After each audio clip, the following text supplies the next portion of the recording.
Hello and welcome to Seagulls Social Season 3, Episode 35. Was it 35 or was it 36? I actually can't No, remember. it is 35. I don't know what's happened because last episode was 35 as well. Yeah, I don't know where realised. we've gone wrong, but yeah, I think this is Yeah. 35, yeah. This is 35. So Yeah. welcome to the actual 35, ladies and gents. If you've listened to the one, if you're one of those people that's only just seen the one we uploaded last night and you're now listening to this, you're probably going to be having some really weird nostalgia right there. But yes, I'm joined not by the full boys, but we're joined with the boys, Adam and Ben. Adam, mate, good to have you back on. Obviously, Maz had to make a quick substitution last minute. Julio and Ciso style though. Adam's in with the goal off the bench, mate. How are you doing? You good?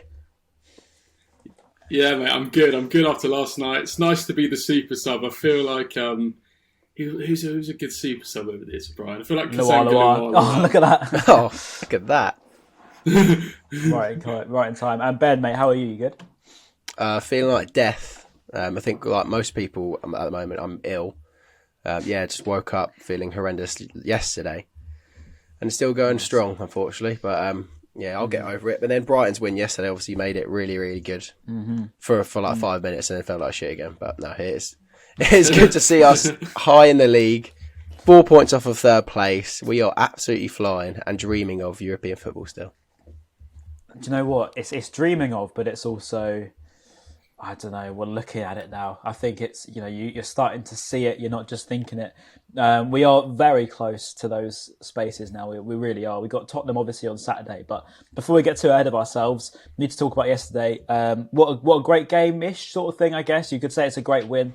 Great game in the grand scheme of what I'm about to tell you about, which is the difference, I think, which I've seen in this team. And Roberto Zerbi, as we know, has changed as the mentality difference and all that sort of thing. But Adam, I don't know about you, mate, but I'd always look at Bournemouth as the team that are so hard to beat. We would never beat them. We would have such a barren run against them. But now we've done the double over them for the first time since 2007-08 season. Wait, we drew? I don't know. Oh, no, we did. We did, sorry. Yeah. For some reason, I thought we drew Matoma. against them. And yeah, but it's the winner. I thought... Yeah, that's the brain of my cold brain going wrong there. Yeah, but yeah, so we did do the double. We've done the double over them for the first time in so long, and more to the point, Adam, they were two games where we've had to really dig deep. It wasn't just a whitewash; it was two games where we've, been anything but Brighton.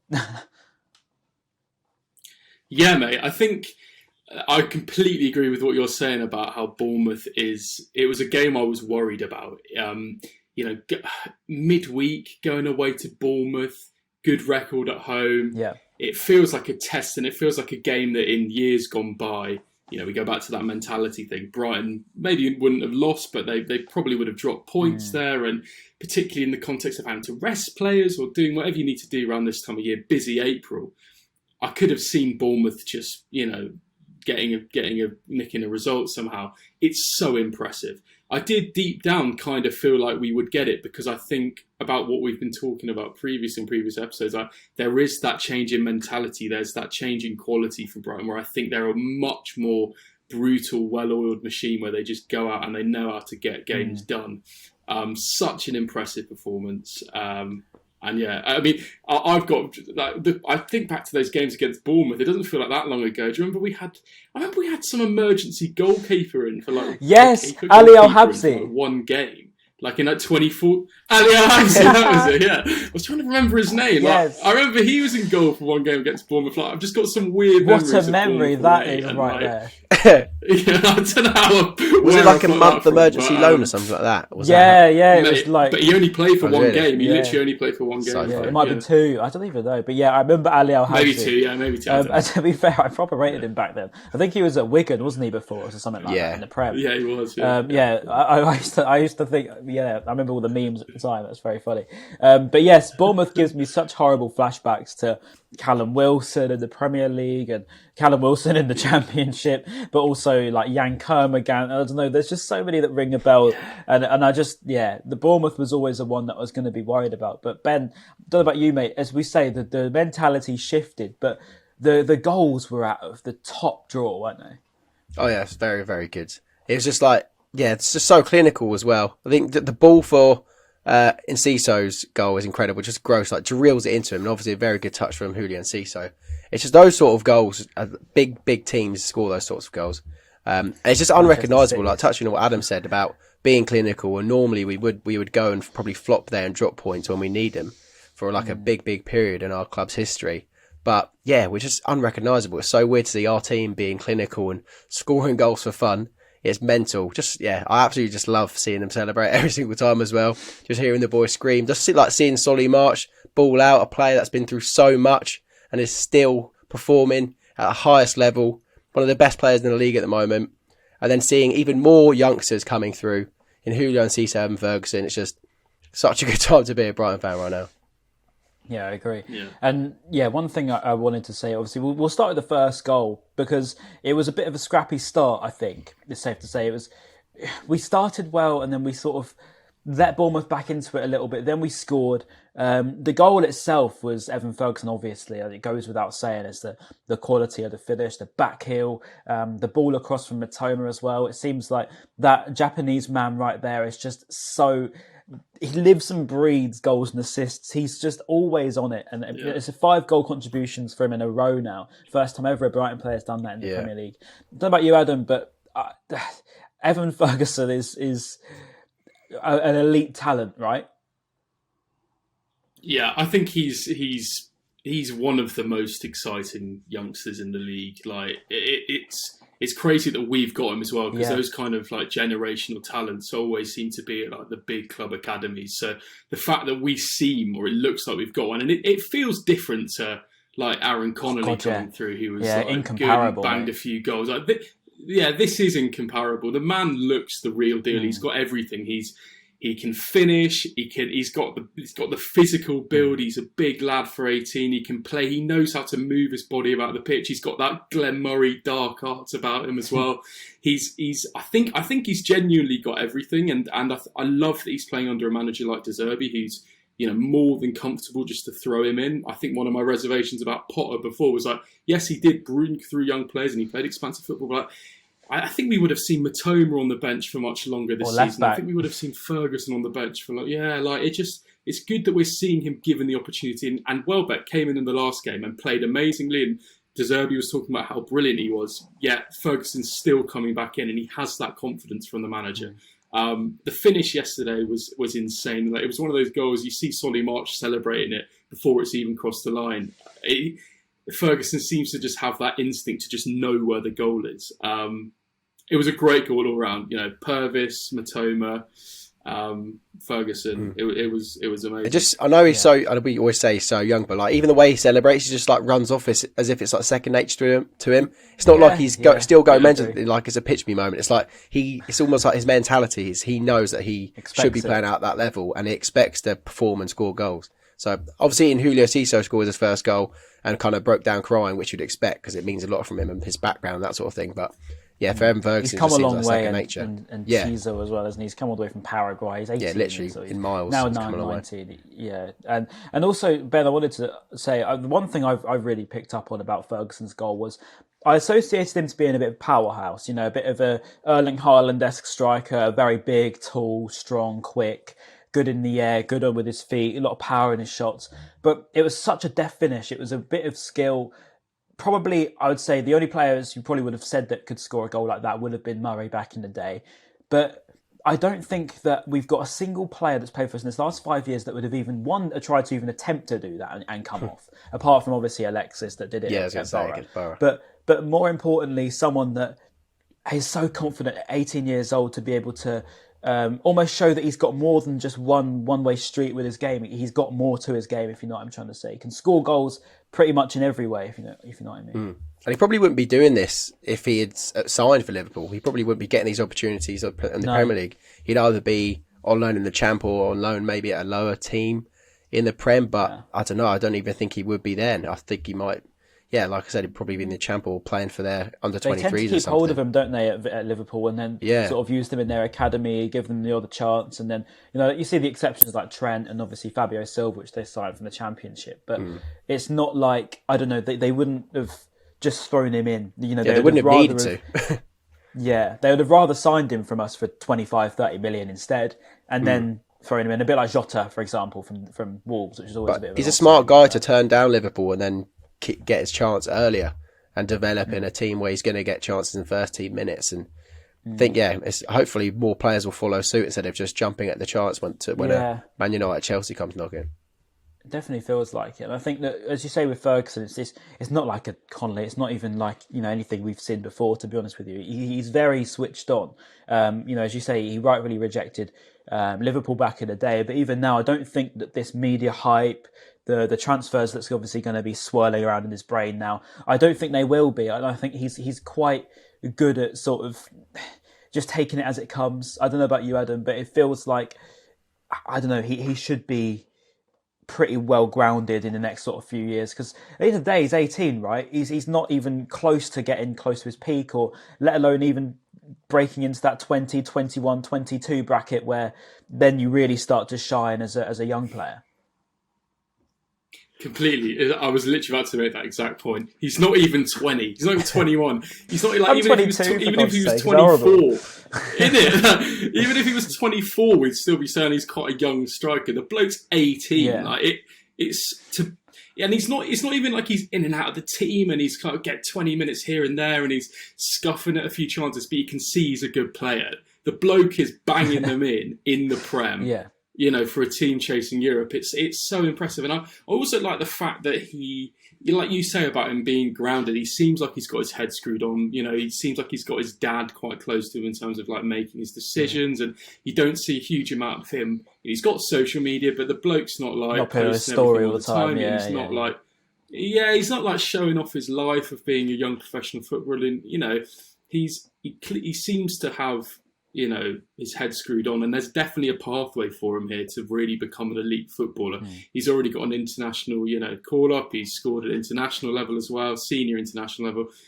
He's got a serious opportunity here to become a world-class player. That's what I was going to ask, actually. Is that the ceiling you think he can get? Do you reckon he will become a top striker, like Lewandowski, like? Numbers speak for themselves. I know, but it's interesting to hear, though. If you're a striker that scores goals at the highest level, against opposition at the highest level, you have to be in the bracket. I think if you're then going out to a country scoring, what more can you do? Obviously, if we're getting to Europe, I wouldn't doubt against him scoring goals in Europe. And it reminds me a bit of an Erling Haaland at Molde when he was working under Ole Gunnar Solskjaer. And I remember following his progress then, and a bit like Kylian Mbappe when he first played for Monaco, and then he started, I think it was that game against Manchester City, and he came on, scored a goal out of nowhere, and all of a sudden everyone's talking about him. Now, look, these are two very, very exceptions in our generation, but at the same time, they've got a very, very similar pathway to that of Evans at the moment. And I think that just because his name isn't French, you're probably looking at him nowhere near the levels you would at Mbappe or something of that level. But because of his numbers, because of his return, and there is still no obvious flaws in his game, which is one thing I said right from the get-go. That to me, in my opinion anyway, is a world-class / elite talent, whatever you want to call him, no? And cool, yeah. Oh, he's there you go. No, sorry, man. I was just going. He's an elite talent, and he's a world-class youngster, isn't he? But it's whether he can become a world-class. It's a long way to go, right? At the age of 28, it's a long way to go, and I wouldn't want to put too much pressure on him. But but we will. I think he's the real deal. I think we should, because he's the real deal. He is the real deal. Both of you, name me a weakness in his game. Legit, there isn't a glaring one. There will be ones because he's young, but there's actually not really a glaring weakness. No, genuinely, can't think of one. No. But a question I was going to ask though was under Graham Potter. Was he getting a chance? I'm trying to think if Zerbi gave him a chance or if Potter gave him Potter gave him the run. I think he started his debut under Potter against Burnley. He did get his debut under Potter, and I think he played. I remember watching him in the early rounds this season of the Carabao Cup and stuff. He did play, but I feel like in the league, Zerbi probably. Well, I might be wrong, but I feel like Zerbi gave him a chance more in the league and put more faith in him. Potentially. Might just be saying that to slander Potter. I don't think we'd have seen that. But I do want to hear, though, I'm sure people do want to hear your opinion on the whole Potter situation before moving on to the other guys. Go on then. Yeah, I mean, it's similar to most fans. when I saw the news, I was straight on the phone to my dad and my mates, and we were all going, "Hey, Potter's been sacked." but I think the first thing I think it's a joke that he's been sacked. To be quite honest, I think if you're going to bring him in, if you're going to give him a 5-year contract, if you're going to pay him 60 million quid over 5-6 years or whatever, and you're going to spend all this money and you're going to revamp your executive personnel and bring in a whole new structure, what is the point in sacking him? What is the point in the whole thing? What a joke! Like, it's a bit of fun, and he's a bit of a knob, but I don't think he deserved to be results haven't been great, but he shouldn't it's a joke. You shouldn't really be sacked. However, it just goes to show the grass isn't always greener, and actually, I think it's testament to how perfect the environment is at Brighton, that actually players and coaches and all staff, I think, are coming to realise, and the wider world are coming to realise, that it's not the people, it's not Potter this, Potter that. Potter's the best thing since sliced bread. Even Zerbi, I think it's the structure that they're working in, and it's the environment they're in. It's a shame. I think he's going to have to be careful with the next move that he already rejected Leicester, isn't he? I think it's good that he has already rejected Leicester. I think if they stay up, maybe at the end of the season, going into next season, that would be a good one with the pre-season, maybe, good owners. But you wouldn't want to be going in. I mean, I know there's a manager there now, but you wouldn't want to be going into an Everton or, a club where the owners aren't going to back you and the structure's not great. I think he needs to have that whole setup around him, I think. So he's going to have to be careful. Are you concerned about Roberto De Zerbi potentially going to Chelsea or Spurs, because he's linked with both of those clubs? Nah. Is there any part of you? Nah. We said this about Potter though, and we were like, no, Potter's here for long term. He's built projects, he's invested, and then he went like that. We didn't. Well, we've got Roberto's mate, don't we, coming out telling us that he's focused on next season. Yeah. So hopefully that's true. I mean, I think look, De Zerbi's going to leave us, isn't he, in the next kind of year, 18 months, 2 years or whatever. But I'd be really confident he's going to see out this season. I think we'll be playing under him in Europe next season, and I think he gets it. I think he's been quite clever in some of the stuff he said as well, and he knows that the fans want to cling to someone like him, particularly after the Potter stuff. And I think the way he talks about the fans and he talks about the club, I think he knows what he's doing. And I think he's too smart to realise, you think about people like Marco Silva as well. Did he go into Watford? And then he left them really soon and went to Everton, and then he sort of fell on his arse a little bit there. I think you got to be careful as a young manager not to believe your own hype too much. And but no, I think he'll stick around. It's almost good that Potter's done it, because now De Zerbi probably thinks, well, he probably if he's fucked up, then I could potentially too, and probably doesn't want that kind of egg on his face. Exactly, yeah. The same applies to Mark Cucurella and stuff too, because Bissouma's flopped at Spurs, Cucurella's flopped at Chelsea. Even if he did come into it a little bit more, I think it's more of a thing to, your Caicedos, McAllisters, to stick around, because, as you say, the environment here is great. Why would you want to leave it? Erdem said it really well on the Spaces the other day, which, there's a upward trajectory club at the moment, and Potter helped, yes, but no matter who came in at that time, Bloom would have made the right call anyway, and it was only going one way, and it still is only going one way. Don't get wrong, there's that 20% chance things falls apart, but at the same time, there's an upward trajectory. So no matter who comes in, you're joining a hype boat. So that's all that really matters, and that's full testament down to Bloom. And I know you just mentioned McAllister. I saw his post-match interview with Julio and Ciso, and he was being the translator. Class. What a video by that. It was so nice.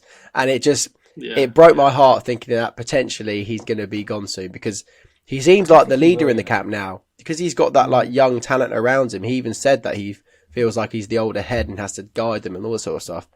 And he'll be such a miss, and I really, really don't want him to go, because he seems so integral, not just on the pitch, but behind the scenes as well. This is actually one thing I want to say, Ben, about McAllister, the improvement that we've made with individuals. I think I've really seen it in Alexis last, I'd say, month. I've really seen an improvement in him as a person. I think since he's been at the World Cup, he's obviously come back. Naturally, he's going to have a big inflated ego coming back, World Cup winner and all that, of course. But I think now that he's almost had the hype and had the great attention and whatever, he's got 5 million followers on Instagram. But now he's a bit more, I don't know, he's almost learned from it, come here and now started educating the likes of Julio. I think that, the reaction you saw for Julio's goal was pure emotion. And that to me, yes, it's the togetherness of the championship. We haven't seen it since then. Everyone knows that. But I think as well, it goes to show what, for example, Julio for himself, I think he would have missed that 2 weeks ago. I think he would have snatched that chance. He'd have had it blocked with the first attempt, not been able to get through, or he would have probably run into the goalkeeper or something along them lines. He would have messed that up. And I think that now he's taken his time with it. He's been a lot more careful. He's almost got his composure, cool head, slotted it past the goalkeeper, beaten his man. I think that those small little improvements and attentions to detail that, after we win a game 4-0 against West Ham, Zerbi comes out saying he wants more. I think those are the moments, I could say you agree. The perfectionism moments, I think it shows there that it pays dividends. Yeah, I mean, completely agree. I think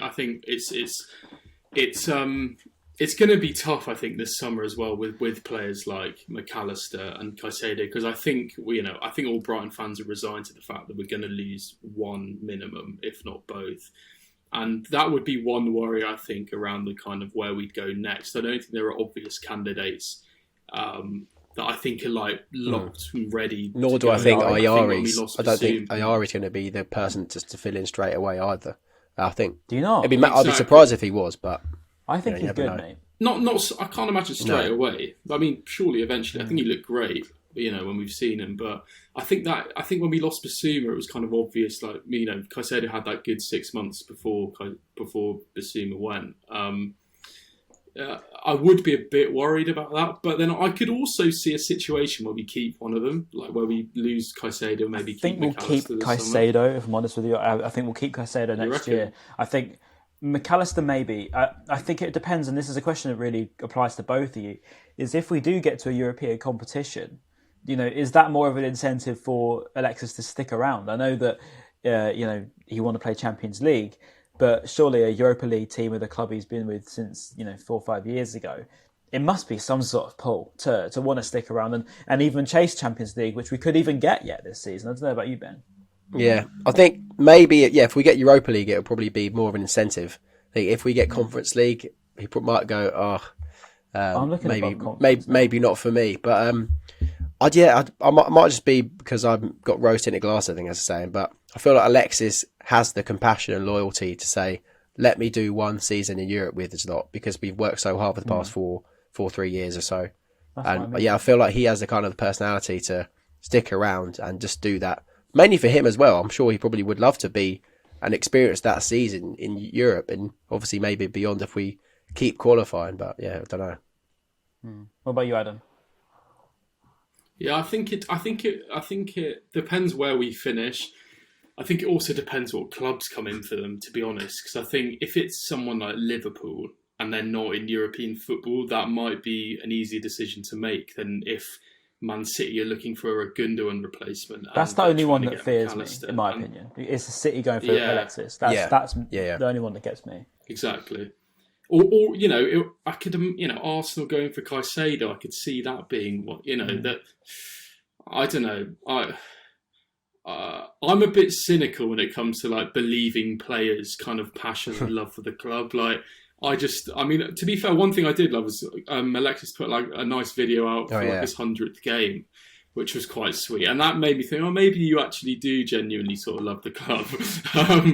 But I would hope that we'd be able to keep a lot of the star players for next season. I think we will, but I think we're going to lose some because I think Europe's very, very, very elite clubs are going to be sniffing for them, and why would you not go to them? I guess. But that's just me being a bit cynical. I think. That's interesting. Okay, we'll move to the sort of second half, because I wanted to speak about Bournemouth came back into it a lot. We actually ended that first half quite shaky. Jason Steele, shout out Jason, because he made some unbelievable saves. He really did. So towards the end of that first half, he really kept us in it. And again, it was one of those moments where I was thinking not long ago we'd have thrown this away. Still kept us in it. And then we get into half-time at 1-0. I think it was a little bit of a breather. Start the second half, and all of a sudden, yes, okay, Ferguson had a chance straight away, but Bournemouth were absolutely rampant. They were on us, and it really was screaming, crowds getting up for it, night game. All those bad memories of Bournemouth away, Adam, were coming straight back. Yeah, they had a really good spell. That would have been the chance or the period where I thought they've got into it. I want to just quickly touch on that miss. I think it was after Ferguson's goal from Bournemouth, and then about 5 minutes later, I remember Steele made a save and Webster made a block. It's big moments, and for some reason or another, whether it's luck, whether it's our quality of players, like we're getting through these moments and we're not conceding. And I think we saw it in that spell after half time where Bournemouth came on a little bit. I think we did really well to cling on. And I don't know, again, is that a mindset? Is that a mentality? Is that a game management thing? I don't know what it is. Or is it the fact that we're just a really good team now and we can ride those moments? Yeah, that was a worrying time, but I think our players kind of stood up to the task. Of it was nice to see the defence do it, though, compared to the Brentford game where it was just a calamity. So it was nice to see us stick through the tough time and not concede. That was. I was going to pose the question because so many times you remember that first season in the Championship, Dunk looking back when he's sort of laid like this and he's looking back at Duffy, and then they're sort of looking back at Matty Ryan, and then Chris Shooting's looking back like this. And there's so many moments that I remember like that where we've had like a Stoke away or like a Bournemouth away. They're always tough games. I don't know about you, Ben, but it's not only different now, but maybe it is a bit of luck, because that's one thing that we certainly didn't have under Potter. Yeah, potentially. I don't know. I think we're just better. I haven't really seen too much luck. I don't even the chances yesterday. I can't really think of many big chances the Bournemouth had where it was like that they should have scored there. First half, they should have scored. Howie. Yeah, okay, that's fair. Who was that? The Traore guy, wasn't it? Was it Traore? I actually don't know. I don't know. Is called Ahmed Traore? I'm joking. Yeah, okay. To be fair, it was. To be fair, that could have been. And then I know Dominic Solanke had one, but I don't know. You might have to refresh my brain for previous chances where we've been lucky, but no, we're normally not the luckiest of sides, and even under the Zerbi and Potter. But no, I think we just defended really, really well yesterday, and then to go on and then get that goal to finish them off was such a relief.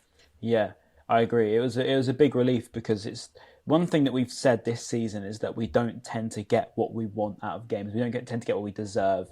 There's particularly that Fulham game really haunts. Charlton obviously as well, not so much deserved there, but we didn't play that bad considering. But when I look at particularly that Fulham game where they beat us and it was completely against us, and to be honest with you, Brentford wasn't far off. But Adam, that goal from Enciso, however you want to call him, that was a great finish, but also in the last sort of moments of a game to have that sort of composure is similar to the Alexis penalty that we were talking about at Brentford. And again, we've managed to get what we deserve out of a game. Yeah, completely. And we saw it so much under the Potter era. I think, to me, that Potter era was defined by playing well and not being able to get what we deserve. And I think we're now at a stage where our players are able to see games out better. We're able to actually score goals. Second goal when we actually score goals. Like get the second goal, get the third goal, get the foot. Like being able to really put teams, to the sword when we need to. And I think yesterday was an example of maybe, we could have been at 1-0 late in the game and Bournemouth could have come back into it, or we would have maybe seen a 1-0 win. But yeah, something's definitely changing, and I think we look like a different side now. And that goal being able to just kill the game, I think that sums it up really. Killing the game off is one thing we've struggled with historically. I genuinely can't remember the last time we would have done we did kill games off like that. Obviously, it's like 4-0 stuff, but when it's like 2-0, like you said, it's always just like a 1-goal margin that we kind of just about get to, or then finish the game. That's one thing that De Zerbi's really been hot on, isn't it? Since he said himself that the Sassuolo thing, he still thinks of it to this day. Missed out on Europe through goal difference, and he got pipped, I think, by 2 goals at the end of the season. He says, so that means that this team he has now, he wants them, even if we're 2, 3, 4-0 up, he wants to go for 5, 6 or 7. He wants us to always go for more and more goals, which is refreshing to see from a Brighton team, because as I said to you, I don't remember, if ever, I've seen a Brighton team go for the kill. We've always gone for enough, if you know what I'm trying to say.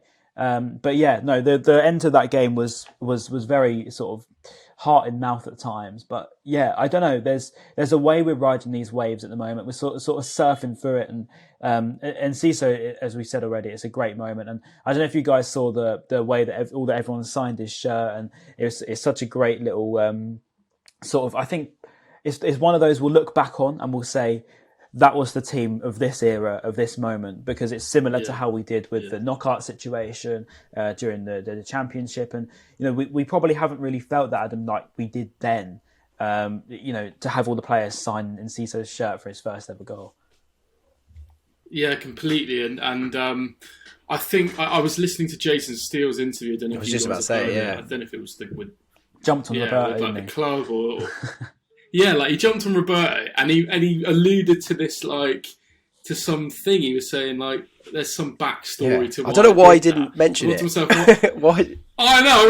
I really wanted to say what it is, but go on, Jason. I don't know whether this backstory is to do with him and Roberto De Zerbi, but I thought maybe the fact that it was when Enciso scored that goal, he went over and ran over to Roberto De Zerbi. Maybe it's some backstory to do with Enciso, and there's been some story. I don't know. I think we've got a team of leaders, of experienced heads with a really nice balance of youngsters, that international flair, that English base. I think we've got. I think it feels like a special squad, is what I'm trying to say.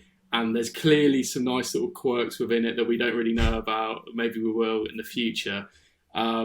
But yeah, it feels special, like you say, Ryan. It feels like that 2016-17 era of side. They're like brothers, aren't they? For the first time since. Yeah, they're like brothers, and like you said, the way they celebrate for Enciso's goal, everyone was so happy for him. And Steele was saying about how much work Enciso's put in. I know some South American players get a bad rep for maybe being lazy and not really trying hard and just just hoping their talent gets them the work. But from what Steele was saying, is that Enciso puts in a lot of minutes in training ground and deserves to get these chances that he's been getting under Zerbi. Yeah, and as you say, the reaction's great. You're right. The way that I watch this team now, the YouTube content as well, the buzz thing. I think that's so funny because I don't know. There's clearly a really big bond at this club. I mean, not to sound like Leeds fans right now, but Levi Colwill, "We want you to stay," was sung at Bournemouth yesterday. To which apparently he clapped it back. I wasn't there, annoyingly, but I will be at Spurs. But yeah, I don't know. It just feels a little bit like, we're on our way back. We've got Levi Colwill, "We want you to stay," for Dale Stevens. I don't know. Some of the old chants are coming back through. I don't know. Maybe I'm just living in a nostalgic bubble right now, and I'm going back to being a 16-year-old. But I don't know. That was such a great moment, and one that we all remember so much. And to feel even 30% of those feelings, but I think, to be honest with you, we're closer to feeling pretty much all of them now, aren't we? Yeah, definitely. Through the YouTube videos, like you said. That's why I love just watching the players celebrate and just watching every single detail, like we said about Solly March, just us celebrating almost before. It's always Gilmour, mate. It's always Gilmour in the corner laughing, Yeah. Also, what's he got to do to get a game, by the way, or get minutes? I know. Yeah, whole topic itself. It's a shame, innit? Go on, Adam. You take it.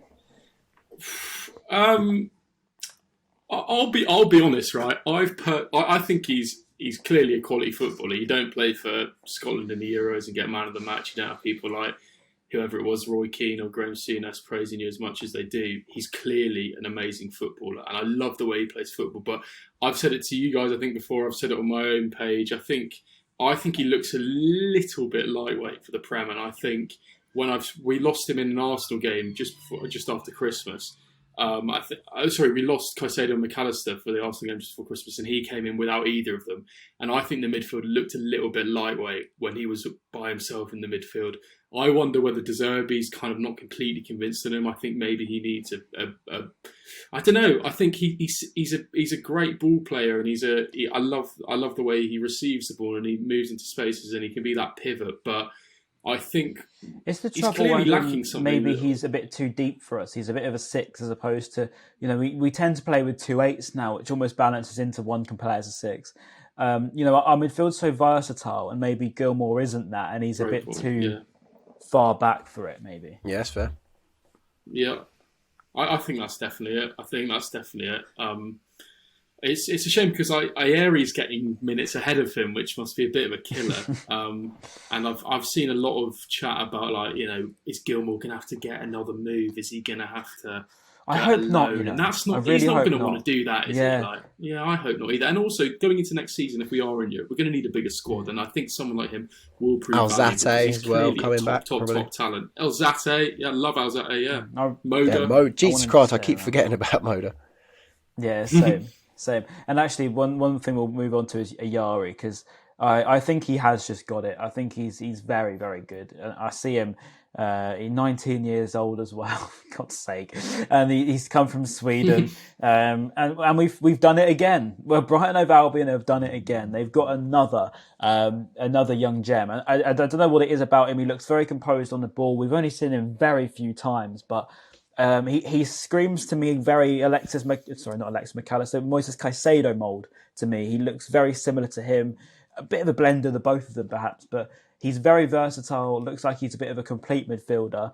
I don't know about you, Ben, but Lallana out, obviously, Gross is still getting assists, but where does he fit into the team? Because people are saying he's good enough to be a starter by next season, but provided this is assuming we keep both Moises and Mac, he can't start, and I think that's what's really frustrating. Well, I don't think he's in a rush though. Probably to start. He's only been here since January, I guess. But January, yeah. If Alexis and Moises stay, there's definitely no shot that he gets in. But coming off the bench, I'm sure he'll be happy with that because he's only just come from the Swedish division, and it took. Yeah. I mean, it took Alexis 18 months almost to finally get his chance. I know that was under a different manager.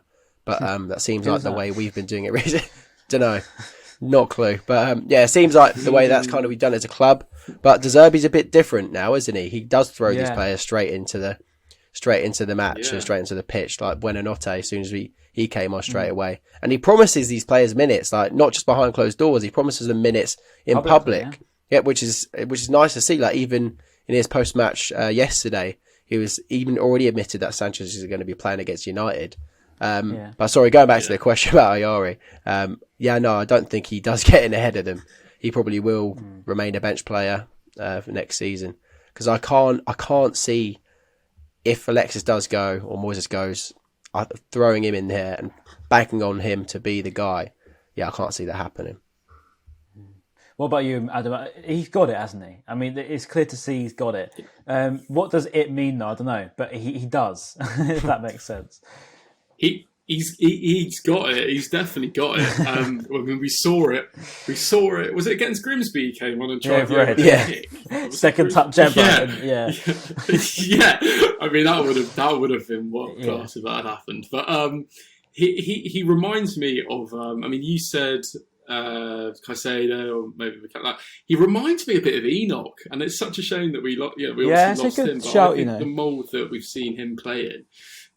Yeah, like bursting into the box, wanting to get on the end of things, not afraid to take a shot on, be able to receive. I don't know. I like him. I think he's got it, and it's about whether he's going to get the opportunity. And it's back to what we were saying before about is anyone ready? I'd say he's not. But then again, Caicedo, if I'm correct, he didn't come back until was it January? He came back to January last year. Yeah.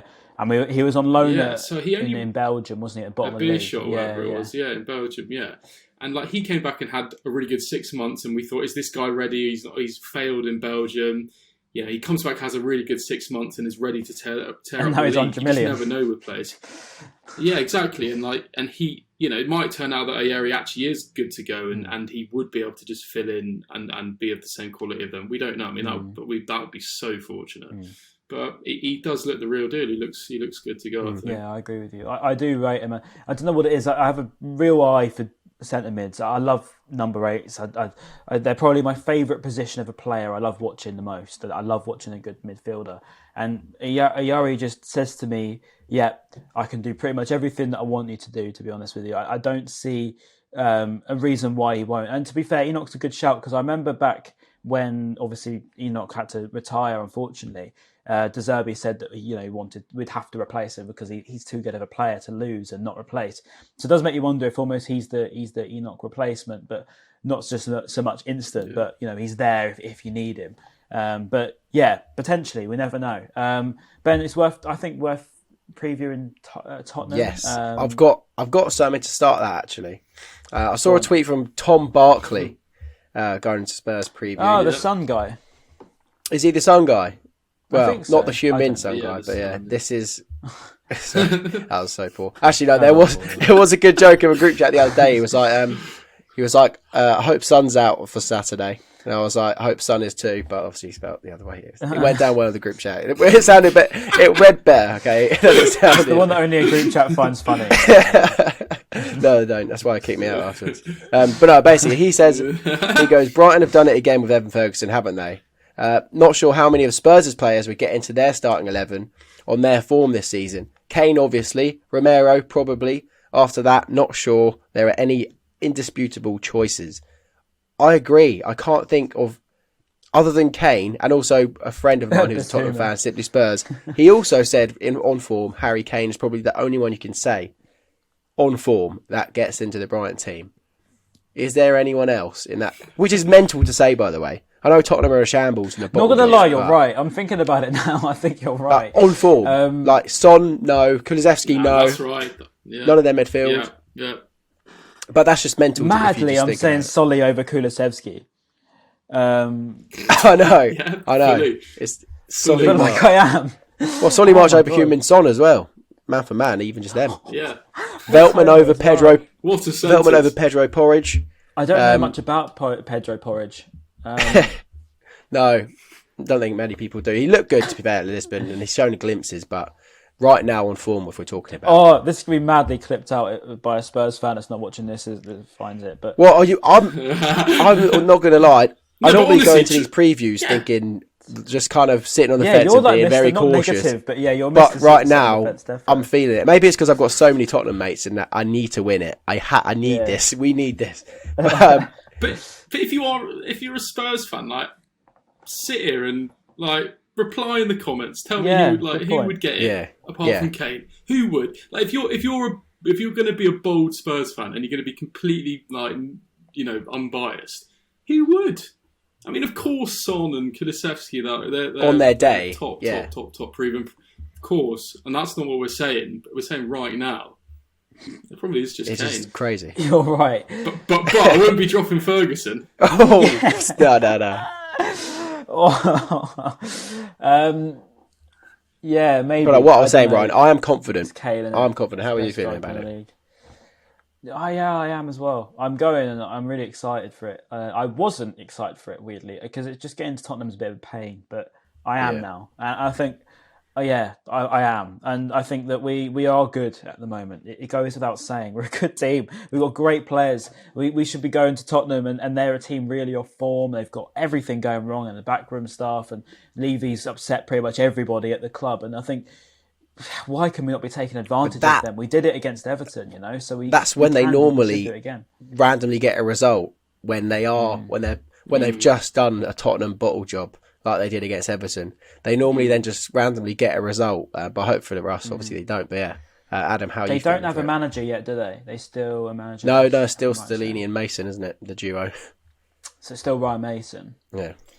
I think that Zerbi's got it to beat him, but you never know on the day. But I'd assume, and I think we're going to go win 1 or 2-0. But yeah, go on, Adam. You reckon? Sorry. I think we might lose. Really? Or maybe get a draw. Yeah. Why? I don't know. I don't know. I just Have you, Adam? know, Right, maybe have it's you got about- old Brighton in your head? Have you got old Brighton? Because are you getting now? Yeah. It's a very This is good what I have point, to say Ryan. to my dad all the time. I'm like, we're not there anymore. We're now. It doesn't matter about the past. Now. Yeah, no, that is so true. That is so true. I think It haunts us all. I've literally got nothing to back up. Yeah, isn't that true? Just thinking like, we probably will draw, but everything screams to Brighton win. But we know, obviously, that's not how football works. Yeah. I think. Look, let's be thinking rationally. Spurs are a shambles right now, aren't they? And we can definitely get at them. And I think, particularly if Brighton turn up and they play the way that Brighton do, and they control the ball and they they look in control of the first 10, 15, 20 minutes, which they're more than likely to do. I can imagine the crowd getting on them, the players getting irritated. The context of Spurs. Same old. I think they don't take much to turn their backs. Exactly, and I think that, this is no slight on Spurs fans, but they're going to be frustrated at the moment. If things don't go their way quite quickly on the weekend, I think it will, so I think that could be a way that we kind of, I don't know. I'm back as to go and also, win, but I kind of have a hunch that. Am I right in thinking, Ryan, that we haven't lost away since October 2022? Is that right? October, yeah. Yeah, which is nuts. And looking at the Premier League table, if we beat Spurs, we go 1 point behind them, and we still have 2 games in hand of them as well. It is a huge game if we do win. Yeah, I think that's one thing that we like. That's the main story here, isn't it? What a huge game the Spurs game is actually for Brighton. It's in the race for top 4. In the race for top 4. I remember I came on here. Like maybe it was before the Stoke game. I can't remember when I last came on. And I was saying I think we're in a top 4 race, and I think we are. And this is going to be huge for it. If we do get a result against Spurs, and we beat them, honestly, I think it's on. I think it's with not even joking, without a smile on my face. I think it's fully on. I kind of laughed when the players and Zerbi were saying about how the goal is Champions League, and I'll be like, I know that's a nice motivation, but obviously in the back of their minds, they all know that's not the case. But it now seems like they actually did believe it. And it's kind of coming true, the fact that we are actually in this race. I shouldn't have doubted them, but I did. And now I'm fully behind them, thinking that right now, I feel it. I feel the top 4 race is on for us. I'm just sitting here in the knowledge that I've actually backed this. Yeah. I'm actually very happy about this because I spoke to the guy at Sky today, Mark McAdam, and he said football's about believing, and he's right. And I said to him, no, you're right. I said, I don't know why I should think anything otherwise, because what's the point? What is the point in going into the game or going into the rest of this season and thinking we can't do it? What's the point in that? What fun is a football fan going to have between now and June by saying, I don't know? How are you going to enjoy yourself ever in life if you can be in the best situation that the club's ever been in their history, and the only thing that you can do is doubt it? That's all I'm saying. I would love to watch some. Just makes me look really negative, no, it does. Doesn't it?